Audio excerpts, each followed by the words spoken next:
আমরা যে প্রায় সময় কথা বলতে গিয়ে দেখবেন অনেক মানুষ বলে থাকে বাল। দেখবেন একজন মানুষের কোনো কিছু পছন্দ হয় নাই, সে কোনো কারণে তার উপরে রেগে আছে, দেখবেন হঠাৎ করে সে বলে ধুর বাল, এগুলো তুই বলিস না। আপনি কি জানেন যে এই বাল শব্দটা বলার মধ্য দিয়ে মুসলমানদের জন্য কতটা ক্ষতি রয়েছে? বাল শব্দটি হিন্দি ভাষায় যে চুলের অর্থ দাঁড়ায়, সেটি কিন্তু বাংলা ভাষার মানুষেরা যে শব্দ বলে থাকে সেই অর্থ দাঁড়ায় না। কিন্তু বাংলা ভাষার মানুষেরা যে বাল শব্দ বলে, এটার অর্থ কিন্তু চুল দাঁড়ায় না, এটা দাঁড়ায় ইতিহাস থেকে হারিয়ে যাওয়ার এক দেবতার নাম।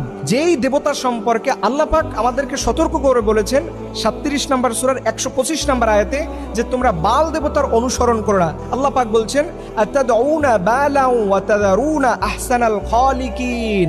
আল্লাহ বলছে তোমরা কি বালকে ডাকবা এবং সর্বশ্রেষ্ঠ স্রষ্টাকে তোমরা কি ভুলে যাবা, পরিত্যাগ করবা?